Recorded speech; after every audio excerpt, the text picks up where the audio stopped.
It's 1957, and the world holds its breath as a small metal sphere called Sputnik circles our planet. Back then, getting anything into space meant strapping it to what was essentially a controlled explosion. Massive rockets would roar to life, consuming tons of fuel in mere minutes, all to push a tiny payload beyond Earth's grip. It was brutal, expensive, and frankly, a bit terrifying. But here's where the story gets fascinating. While everyone was obsessed with building bigger and louder rockets, a handful of scientists were quietly working on something that seemed almost magical. They weren't thinking about explosions at all. Instead, they were wondering, what if we could push spacecraft using nothing more than electricity and a handful of atoms? This wasn't just wishful thinking. The concept of ion propulsion had been floating around since the early 1900s, when a Russian scientist named Konstantin Tsiolkovsky first dreamed of electric rockets. But turning dreams into reality? That would take decades of patient work by engineers who believed in the impossible. Fast forward to today, and we're living in that impossible future. Right now, as you're reading this, there are spacecraft gliding through the solar system powered by engines so quiet you could hear a whisper over their hum. These ion thrusters don't roar like their chemical cousins. Instead, they whisper their way across millions of miles, sipping fuel like a hybrid car sips gasoline. The beauty of this technology lies in its elegant simplicity. While traditional rockets are like sprinting athletes who burn out quickly, ion engines are marathon runners. They accelerate slowly but steadily, eventually reaching speeds that would make chemical rockets jealous. It's the tortoise and the hare story, played out in the vacuum of space. Take NASA's Dawn mission, for example. This remarkable spacecraft visited not one, but 2 asteroids during its journey. Vesta and Ceres became the first celestial bodies ever explored by a single mission, something absolutely impossible with conventional propulsion. Dawn's ion engine ran for over 11 years, gently nudging the spacecraft across the asteroid belt with the efficiency of a master craftsman. But here's what really blows your mind. These engines produce thrust equivalent to the weight of a single sheet of paper resting on your hand. That's it. Yet over months and years, this gentle push accumulates into incredible velocity. It's like watching a river carve a canyon, proof that persistence often trumps brute force. The technology works by stripping electrons from xenon gas atoms, creating electrically charged particles called ions. These ions then get accelerated through an electric field and shot out the back of the spacecraft at speeds reaching 30 kilometers per second. That's roughly 10 times faster than the exhaust from chemical rockets, which explains why ion engines are so incredibly fuel efficient. And we're just getting started. Engineers are already working on the next generation of electric propulsion systems. Some use magnetic fields to contain and accelerate plasma. Others experiment with different propellants or more powerful electrical systems. Each advancement brings us closer to the day when trips to Mars might take weeks instead of months, when exploring the outer planets becomes routine rather than extraordinary. The real magic happens when you realize we're not just talking about faster travel. We're talking about opening up the entire solar system to exploration. With ion propulsion, spacecraft can visit multiple destinations, hover around asteroids for detailed study, or even spiral into the sun's corona for up-close observations. The era of one-shot missions to single targets is giving way to grand tours of our cosmic neighborhood. This quiet revolution in space travel reminds us that sometimes the most profound changes come not with thunder and lightning, but with patience, ingenuity, and the courage to think differently about old problems. From the explosive beginnings of the space age to today's whisper-quiet electric dreams, we're witnessing humanity's growing mastery over the cosmic ocean that surrounds us. You know what's absolutely mind-blowing? While everyone was watching those massive Saturn V rockets thunder their way to the moon, shaking the ground for miles around, a small group of engineers was quietly perfecting something that would make those giants look almost primitive. They were working on engines that barely whisper, yet can push spacecraft farther and faster than any chemical rocket ever dreamed of. Picture the difference between a heavyweight boxer throwing a single devastating punch and a master martial artist delivering thousands of precise, measured strikes. That's the gap between traditional rockets and ion thrusters. Chemical rockets are all about that one explosive moment, burning through tons of fuel in minutes to escape Earth's gravity. But ion engines? They're playing an entirely different game. Here's where it gets fascinating. An ion thruster takes xenon gas, the same stuff they put in fancy car headlights, and does something almost magical with it. The engine strips away electrons from the xenon atoms, turning them into electrically charged particles called ions. Then it uses powerful electric fields to accelerate these ions to absolutely ridiculous speeds, shooting them out the back of the spacecraft at around 30 kilometers per second. To put that in perspective, imagine a bullet fired from a rifle. Now multiply that speed by 10. That's how fast these tiny particles are moving when they leave an ion engine. The crazy part? The actual thrust feels like a gentle breeze, equivalent to the weight of a business card resting on your palm. Yet this whisper-soft push, applied continuously for months or years, can accelerate a spacecraft to incredible velocities. The fuel efficiency is where things get really wild. Remember how the space shuttle needed that enormous external tank filled with liquid hydrogen and oxygen? An ion engine could run for literally years on the amount of fuel a chemical rocket burns through in seconds. We're talking about 10 times better fuel efficiency, sometimes even more. But here's the real kicker that changes everything. Time and patience become your allies instead of your enemies. While chemical rockets have to get all their acceleration done quickly before they run out of fuel, ion engines just keep pushing, day after day, month after month. It's like the difference between a sprinter who blazes fast but burns out quickly, and an ultra-marathoner who just keeps going and going. NASA's Dawn spacecraft proved this concept in the most spectacular way possible. Launched in 2007, Dawn embarked on what seemed like an impossible mission. Visit not one, but 2 different asteroids in the same trip. Chemical rockets simply can't do this. You use up all your fuel getting to the first destination, leaving nothing for major course corrections to reach a second target. But Dawn? This remarkable little spacecraft glided through space like a cosmic ballet dancer, using its ion engines to spiral away from Earth, then gracefully redirect toward the asteroid Vesta. After spending over a year studying Vesta up close, taking thousands of detailed photographs and measurements, Dawn fired up its whisper-quiet engines again and headed for Ceres, the largest object in the asteroid belt. The journey wasn't fast by Earth standards. It took Dawn 4 years to reach Vesta and 3 more to get to Ceres. But here's what's incredible. The spacecraft arrived at each destination with plenty of fuel still in its tanks, ready for extended operations. Dawn spent months in orbit around each asteroid, taking detailed measurements that would have been impossible with a quick flyby mission. The engineers back on Earth watched in amazement as their creation continued operating far beyond its planned mission duration. Dawn's ion engines ran for over 11 years, accumulating more than 5.5 years of actual thrust time. That's like running a car engine continuously for half a decade without breaking down, and we're just scratching the surface of what's possible. Engineers are already working on next-generation ion engines that could cut travel times to Mars down to just 39 days. Imagine that. A trip to Mars faster than most people's summer vacations. Current chemical rockets take between 6 to 9 months to reach Mars, depending on the planetary alignment.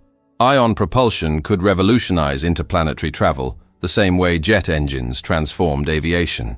The beauty of this technology lies not just in its efficiency, but in how it completely changes our approach to space exploration. Instead of launching one-shot missions that race to their destinations and hope everything works perfectly, we can now send spacecraft that take their time, make course corrections along the way, and even visit multiple targets during a single mission. It's a perfect example of how sometimes the most revolutionary advances come not from making things bigger and louder, but from making them smarter and more elegant. The silent revolution of ion propulsion is quietly transforming how we explore space, one whisper-soft push at a time. Imagine stepping outside on a perfect sunny day and feeling that warm sunlight on your face. Now picture that same energy, but amplified beyond anything you've ever experienced, streaming through the vacuum of space without a single cloud to block its path, without night ever falling to interrupt its flow. That's the incredible reality spacecraft deal with every single day, and it's absolutely transforming how we power our journey to the stars. Here's something that'll blow your mind.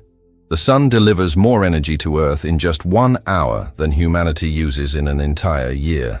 But here on our planet's surface, we only get a fraction of that power. Clouds block it, the atmosphere scatters it, and of course, night falls every 12 hours or so.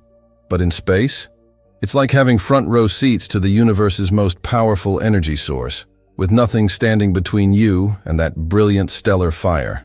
The International Space Station orbits our planet every 90 minutes, which means the crew experiences 16 sunrises and sunsets every single day. Yet even during those brief periods when Earth blocks the sun, those massive solar arrays keep the station humming along perfectly. It's like having a car that runs on sunlight and never needs to stop at a gas station. Those solar panels on the space station are absolutely massive, stretching out like the wings of some cosmic dragonfly. If you could lay them flat on a football field, they'd cover more than half an acre. Each panel is covered with thousands of individual solar cells, and together they generate enough electricity to power about 40 homes back on Earth. But here's the really cool part. They automatically rotate to track the sun as the station orbits, like sunflowers following the light across the sky. The story of how we learned to harvest solar energy in space goes back to the very beginning of the space age. In 1958, just 1 year after Sputnik shocked the world, the United States launched a satellite called Vanguard 1. This tiny spacecraft, about the size of a grapefruit, carried both conventional batteries and an experimental solar panel. The batteries died after just 20 days, but that little solar panel kept transmitting signals for more than 6 years. That was the moment engineers realized they'd found something special. Chemical batteries are like sprinters who run fast but burn out quickly. Solar panels in space are marathon runners who just keep going and going as long as they can see the sun. But space presents unique challenges that engineers back then couldn't have imagined.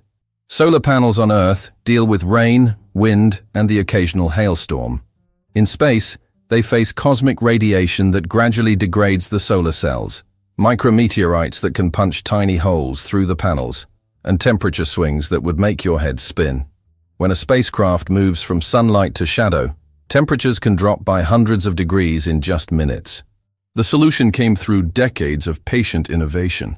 Engineers developed solar cells that could withstand radiation levels that would be lethal to humans. They created flexible arrays that could fold up like origami during launch, then unfurl like mechanical flowers once in space. They even figured out how to make panels that could heal themselves when damaged by space debris. Here's where things get really interesting. What happens when spacecraft venture so far from the sun that solar panels become useless? Mars receives less than half the sunlight that Earth does, and by the time you reach Jupiter, you're getting only 4% of the solar energy available near our home planet. It's like trying to power your house with a dim flashlight. That's where engineers had to get creative. Some missions carry advanced battery systems that can store energy for months at a time. Others use something called radioisotope thermoelectric generators, compact nuclear power sources that convert the heat from radioactive decay into electricity. These nuclear batteries have powered some of our most ambitious missions, from the Viking landers on Mars to the Voyager probes now sailing through interstellar space. But for most missions within the inner solar system, solar power remains the champion. The technology has become so reliable that engineers now plan missions assuming the solar panels will work perfectly for decades. The Mars rovers Spirit and Opportunity were designed to operate for 90 days each, but their solar panels kept them running for years beyond their planned mission duration. Opportunity finally fell silent after nearly 15 years of service, not because its solar panels failed, but because a massive dust storm covered them completely. The future of solar power in space looks even more exciting. Engineers are developing ultra-thin, flexible solar cells that could be printed like newspapers and deployed in space like massive sails. Some visionaries even talk about building enormous solar power stations in space that could beam clean energy back to Earth using microwave transmission. Think of solar panels as cosmic sails that catch photons instead of wind. Just as ancient mariners learned to harness the wind to explore distant shores, we're learning to harness starlight to explore distant worlds. The sun becomes our engine, our fuel station, and our constant companion on humanity's greatest adventure. As former NASA chief scientist Ellen Stofan once said, solar energy in space is so dependable that it could easily sustain entire colonies on the Moon and Mars. We're not just talking about powering scientific instruments anymore. We're talking about powering human civilization itself as it spreads beyond Earth, riding the endless stream of energy that flows from our neighborhood star. In the grand story of space exploration, solar panels might not seem as exciting as rocket engines or as mysterious as black holes, but they're the quiet heroes that make everything else possible, converting starlight into the electricity that powers our dreams of reaching the stars. What if I told you that right now, as you're reading this, sunlight is actually pushing against your face? It sounds crazy, but it's absolutely true. Light carries momentum, and when photons from the sun hit any surface, they give it a tiny push. The force is so incredibly small that you'd never notice it, but it's there. And here's the wild part. Some of the most brilliant minds in aerospace engineering have figured out how to turn this whisper-soft push into a way to sail through space without carrying a single drop of fuel. Picture the most elegant sailing ship you've ever seen. Its white canvas catching the wind as it glides across a calm ocean. Now imagine scaling that up to cosmic proportions with sails made of material thinner than a soap bubble, catching the light of stars instead of ocean breezes. That's exactly what solar sails do, and they're not science fiction anymore. They're real, they're flying, and they're quietly revolutionizing how we think about space travel. The story begins with a brilliant Russian scientist named Konstantin Tsiolkovsky, the same visionary who dreamed up ion propulsion. Back in 1924, decades before the first satellite, he proposed that spacecraft could use the pressure of sunlight for propulsion. People thought he was absolutely crazy. Light having pressure, pushing spacecraft around. It sounded like something from a fantasy novel. But Tsiolkovsky understood something that wouldn't be proven until much later. Light isn't just energy, it's also momentum. When photons hit a surface and bounce off, they transfer a tiny amount of their momentum to that surface. The effect is incredibly small, about the same force as a feather resting on your hand. But in the vacuum of space, where there's no friction to slow you down, even the gentlest push can eventually accelerate you to remarkable speeds. Fast forward to our modern era, and we've actually built these impossible machines.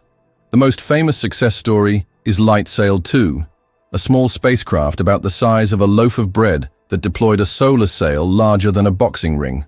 Watching the deployment was absolutely magical. The spacecraft spun slowly in the darkness of space, then suddenly bloomed like a mechanical flower, unfurling its reflective petals to catch the light of our sun. The sail itself is made of mylar, the same shiny material you see in emergency blankets, but rolled so thin it's only 4.5 microns thick. That's about 60 times thinner than a human hair.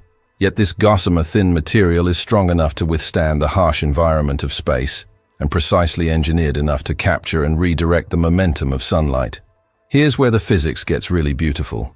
Unlike chemical rockets that burn fuel and eventually run out, or ion engines that need electricity and propellant, solar sails literally run on starlight.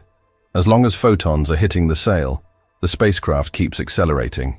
It's like having a car that goes faster the longer you drive it, powered by nothing but sunshine. LightSail 2 proved the concept works perfectly. Over the course of its mission, the tiny spacecraft used nothing but sunlight to raise its orbit around Earth. Day after day, as photons struck its reflective sail, the spacecraft climbed higher and higher. Mission controllers could actually watch it happening in real time, plotting the gradual increase in orbital altitude as the sail caught and redirected billions of tiny particles of light. But here's the challenge that keeps engineers up at night. Solar sails are incredibly patient travelers. The acceleration is so gentle that it takes months or years to build up significant speed. While a chemical rocket can blast off from Earth and reach the Moon in just 3 days, a solar sail might take years to make the same journey. It's the ultimate example of slow and steady winning the race.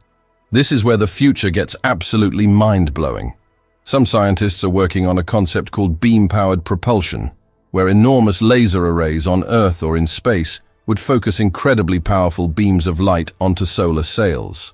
Instead of relying on the gentle push of sunlight, These spacecraft would ride focused laser beams that could accelerate them to 20% of the speed of light. Think about that for a moment. 20% of light speed would get you to Mars in just 20 minutes. A trip to the nearest star system would take only 20 years, instead of thousands. We're talking about turning interstellar travel from a multi-generational journey into something a single human lifetime could encompass. The engineering challenges are absolutely staggering. The laser arrays would need to be more powerful than anything humanity has ever built. The solar sails would need to be perfect mirrors that could withstand temperatures hot enough to melt steel. And the spacecraft would need to be incredibly lightweight, probably no bigger than a smartphone, to achieve these fantastic speeds. But here's what's incredible. Serious scientists at places like Breakthrough Starshot are already working on exactly this technology. They want to send tiny robotic probes to Proxima Centauri, our nearest stellar neighbor, using laser-powered solar sails.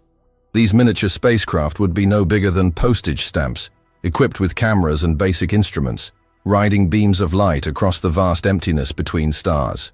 The beauty of solar sails lies in their elegant simplicity. No moving parts, no fuel to run out, no complex engines to break down, just a mirror catching light. The same way flowers turn their faces toward the sun. It's technology that works by embracing the fundamental forces of the universe, rather than fighting against them. As we stand on the threshold of this new era of exploration, solar sails remind us that sometimes the most profound solutions are also the most elegant. We're learning to sail the cosmic ocean using the light of stars as our wind, turning the entire universe into a navigable sea. And just like the ancient mariners who first ventured beyond sight of land, we're discovering that the journey itself can be just as amazing as the destination. Picture this. You're sitting in your living room, and suddenly you decide you want to visit a friend on the other side of town. But instead of getting in your car and driving through traffic, you somehow fold the space between your house and theirs, making the distance disappear entirely. One moment you're at home, the next you're knocking on their door, without ever actually traveling through the space in between. Sounds completely insane, right? Well, that's exactly the kind of physics that serious scientists are exploring when they talk about warp drives. The whole story begins with a young Mexican physicist named Miguel Alcubierre, who was apparently a huge Star Trek fan. Back in 1994, while working on his doctoral thesis, he started wondering if the faster-than-light travel he saw on screen could actually work in the real world. Most scientists would have dismissed this as pure fantasy, but Alcubierre decided to take Einstein's equations of general relativity and see if they could somehow bend space-time in a way that would allow faster-than-light travel. What he discovered shocked the scientific community. According to Einstein's own equations, it was theoretically possible to create a bubble of warped space-time around a spacecraft. The space in front of the ship would contract, pulling the destination closer, while the space behind would expand, pushing the starting point further away. The spacecraft itself would never actually exceed the speed of light. It would just surf along inside this bubble of manipulated space-time. Think of it like this. Imagine you're standing on a moving walkway at an airport. You're walking at your normal pace, maybe 3 miles per hour, but because the walkway is moving beneath you, you're actually covering ground much faster than you could on your own. The Alcubierre drive works on a similar principle, except instead of a moving walkway, you're riding a wave of compressed and expanded space-time. The mathematics checked out perfectly. Einstein's field equations didn't forbid this kind of space-time manipulation. In fact, they seemed to encourage it, suggesting that with the right conditions, you could theoretically travel from Earth to the nearest star in just a few weeks, instead of thousands of years. The scientific papers started flying, and suddenly warp drives weren't just science fiction anymore, they were serious physics. But here's where reality comes crashing back down to Earth. The energy requirements for an Alcubierre drive are absolutely mind-boggling. We're talking about more energy than exists in the entire observable universe. The original calculations suggested you'd need the mass energy equivalent of the planet Jupiter, converted entirely into pure energy just to create a warp bubble around a small spacecraft. That's like trying to power a flashlight with the energy output of 1 billion suns. Even worse, the drive would require something called exotic matter, a theoretical substance with negative energy density that may not even exist in our universe. It's like needing anti-gravity to make your car fly, except we're not even sure anti-gravity is physically possible. The whole concept seemed to hover tantalizingly on the edge between brilliant insight and impossible dream. But scientists love impossible challenges, and over the past 30 years, researchers have been chipping away at these problems. They've found ways to dramatically reduce the energy requirements, bringing them down from universal scales to merely astronomical ones. Some theoretical modifications to the Alcubierre drive now suggest you might only need the mass energy of a large star instead of an entire galaxy. Meanwhile, physicists have been exploring whether exotic matter might actually exist in nature. Quantum field theory predicts some weird effects where empty space isn't really empty, and under certain conditions, you can create regions with negative energy density. It's incredibly subtle stuff, existing only at the subatomic level, and for tiny fractions of a second, but it's there. The most exciting development came when researchers realized they could test some aspects of warp drive physics in laboratory settings. Teams at places like the Advanced Propulsion Physics Laboratory at NASA's Johnson Space Center have been conducting experiments to see if they can detect the kinds of space-time distortions that a warp drive would create. They're not trying to build a working warp drive, that's still far beyond our capabilities, but they're looking for the tiny signatures that might prove the concept is more than just mathematical fantasy. These experiments are incredibly delicate, trying to measure distortions in space-time that are billions of times smaller than the width of a proton. It's like trying to detect the ripples from a pebble dropped in the ocean while standing on the moon. But the fact that serious scientists are even attempting these measurements shows how far we've come from dismissing warp drives as pure science fiction. Here's what keeps me awake at night thinking about this. We're dealing with physics that challenges our most fundamental assumptions about reality. If warp drives are possible, even in principle, it means the universe is far stranger and more malleable than we ever imagined. We might not be trapped in our local corner of the galaxy, doomed to crawl between stars at speeds that make cosmic distances seem impossibly vast. But even if we never build a working warp drive, the research is pushing us to understand space-time in ways that could revolutionize physics. Every impossible dream we chase teaches us something new about the universe.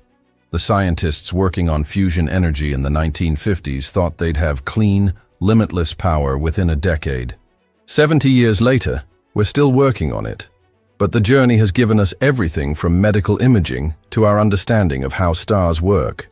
The question that haunts anyone who thinks seriously about interstellar travel is whether we're destined to remain cosmic snails, taking hundreds of human lifetimes to crawl between nearby stars, or whether we'll eventually learn to fold space like origami and step across the galaxy like giants.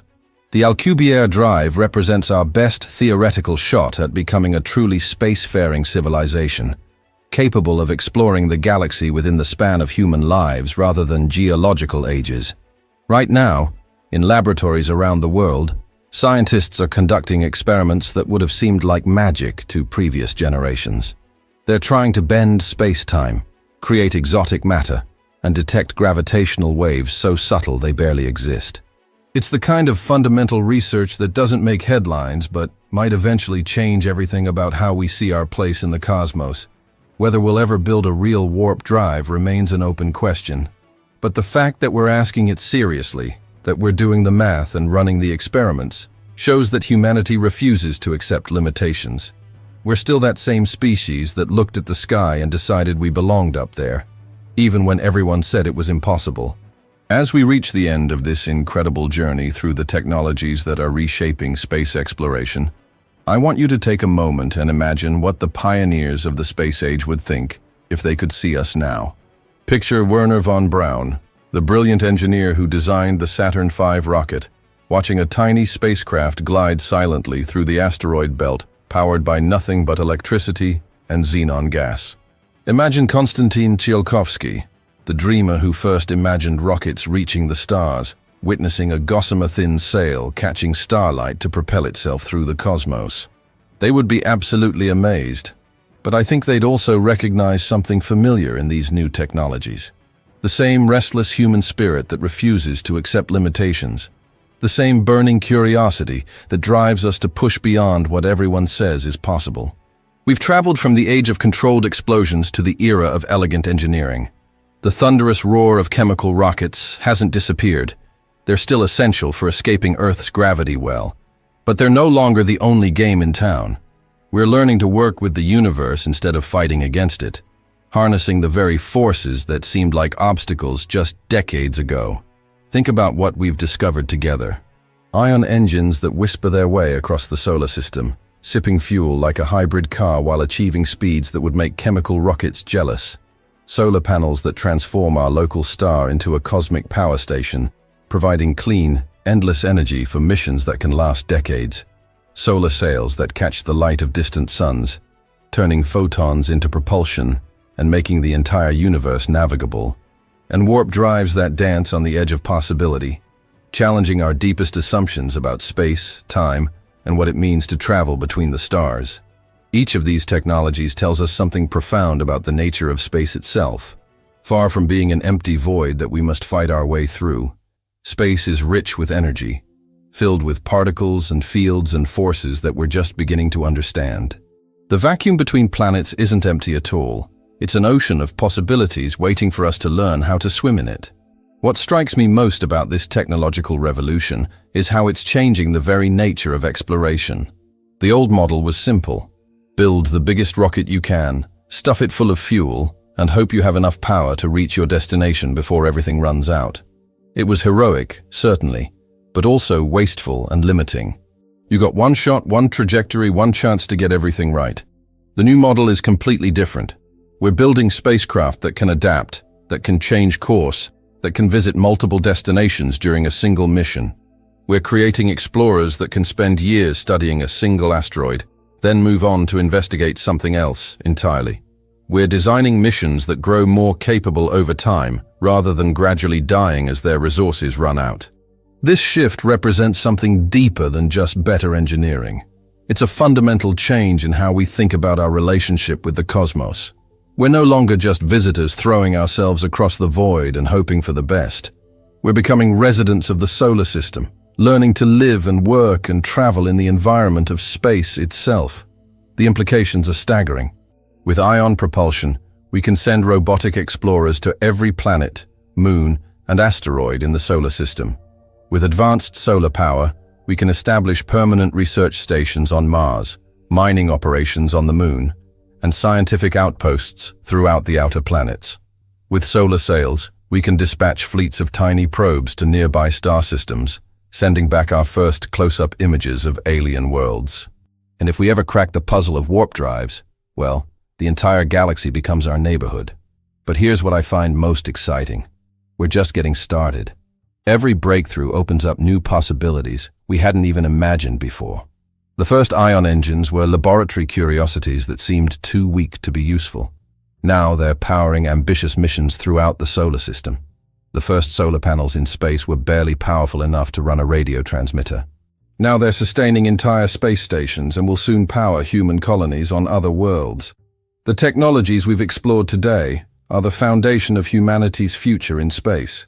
Our children and grandchildren will grow up in a world where trips to Mars are routine, where solar-powered spacecraft sail between the planets like clipper ships once sailed between continents, where the resources of the entire solar system are available to support human civilization. And who knows, maybe somewhere in a laboratory right now, a young physicist is working on the equations that will finally crack the secret of faster-than-light travel. Maybe the first warp drive will be built not by some distant future civilization, but by people alive today, working with technologies we're only beginning to understand. The universe is vast beyond imagination, filled with wonders we can barely comprehend. But we're no longer just passengers on a small blue planet, watching the cosmos from a distance. We're becoming an active part of the cosmic story, spreading life and intelligence and curiosity throughout the galaxy. And these elegant, efficient, ingenious technologies are the tools that will carry us there. The age of brute force rocketry gave us our first steps into space. The age of intelligent propulsion will give us the stars. And you right now, living in this moment of transition, are witnessing the birth of humanity's true space age. The question isn't whether we'll become a spacefaring civilization, it's how quickly we'll get there and how far we'll go. The cosmos is calling, and for the first time in human history, We're learning to answer with more than just courage and determination. We're answering with wisdom, elegance, and technologies that work in harmony with the fundamental forces of the universe itself. The journey to the stars has begun, not with a roar, but with a whisper. And sometimes, whispers carry farther than shouts.